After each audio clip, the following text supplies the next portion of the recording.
Pihak keluarga pun kecewa terhadap pelayanan Puskesmas ini. Tidak ada yang disebut menghantar atau bagaimana gitu. Padahal Puskesmas punya fasilitas Pak ya, baik roda 4, ambulan lah sebut saja. Sehingga masyarakat ini, di mana Puskesmas punya kewajiban harus memberikan pelayanan prima secara dalam konteks kesehatan, mestinya kan hal itu juga hal sederhananya tuh.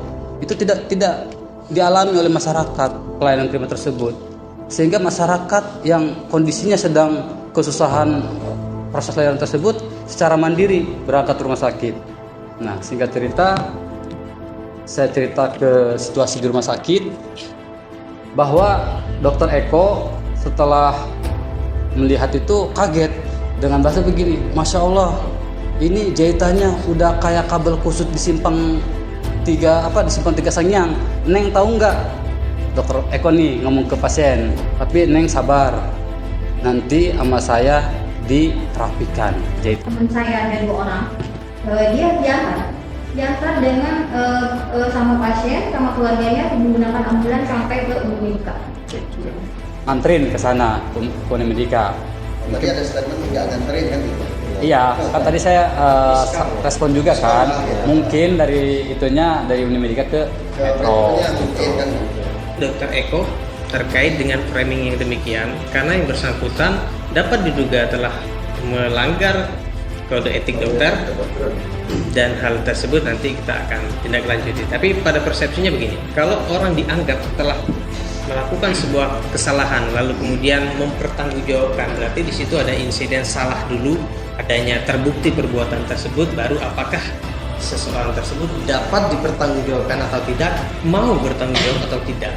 Dalam hal ini berdasarkan perspektif medis sebagaimana yang telah dijelaskan oleh kawan-kawan dari Puskesmas maupun tenaga medis yang menangani, telah dianggap bahwa yang sudah dilakoni selama masa di Puskesmas itu telah berkesesuaian dengan SOP, sesuai dengan etik maupun standar proseduralnya. Sehingga kami dari lawyer menegaskan terkait dengan permohonan maaf tersebut dalam kapasitas pelayanan dalam penanganan saja. Tapi kalau yang kaitan pertanggungjawaban terkait dengan adanya dugaan malpraktek, kita keberatan dan kita tidak melakukan yang konteksnya sifatnya pertanggungjawaban secara material yang dapat diuji dari residu itu sendiri. Karena tipikal pasien itu kan tentunya berbeda-beda. Seperti contoh kita minum bodrek, ada efek samping sembelit atau seperti apa, itu residu dari reaksi tubuh seseorang. Tapi di beberapa konteks juga ada orang yang minum bodrek sembuh karena pusingnya.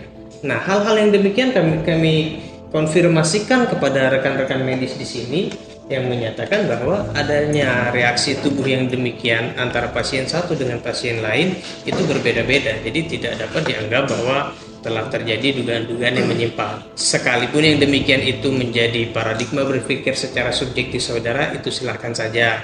Tapi pada persepsinya kami selaku penasehat hukum atau kuasa hukum yang kaitannya bentuk kompensasi, kerohiman dan lain-lain, kita tidak mengarah kepada sana, tapi lebih kepada kita mengklarifikasi dan memberikan hak koreksi dan jawab terkait atas tindak tanduk yang sudah dilaksanakan selama pasien berada di puskesmas kami. Unimedika, kami itu berada ke Unimedika, dan selama di puskesmas sendiri yang kita lakukan sudah sesuai di prosedur.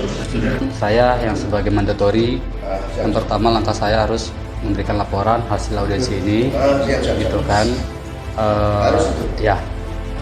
Karena memang saya pribadi pun merasa belum dapat poin yang diharapkan oleh keluarga korban. Kalau saya di luar ring nih ya, misal saya di luar ring nih, setidaknya kan ada keseimbangan apapun itulah, itu kan nanti bisa komunikasi langsung ke korban. Kalau saya kan nggak bisa ngomong ABCD ya gitu kan. Nah, jadi kemungkinan besar karena memang sebelum kecil tadi saya ke rumahnya diskusi, apabila audiensi tidak menuai hasil karena banyak persepsi ya, dari ini begini, dari cerita ke cerita, sehingga ada kemungkinan rencana untuk pihak keluarga korban untuk melangkah ke komisi 2 dalam ini audiensi. Begitu. Ini Saya sekaligus mengambil jalur hukum lah intinya gitu kan. ya itu nggak tahu lah. Artinya itu Sisi lainnya kan seperti itu. Oh, monggo. karena memang Kita terbuka kan. Ya. Maka tadi udah dijelaskan teman advokat kita Bang Faisal bahwa dikasih kebebasan tadi baik PS maupun pihak keluarga ya kan untuk mengambil langkah-langkah Ya. selanjutnya, berarti kan di situ udah jelas ya sekali lagi Jadi kalau seperti- saya kan sifatnya mandatory. Siap. Jadi tadi pesan aman itu kan berat. Poinnya gitu sebagai bentuk konfirmasi secara langsung lah ya. Insya Allah dari pihak keluarga korban akan melangkah untuk audiensi di Komisi 2 begitu.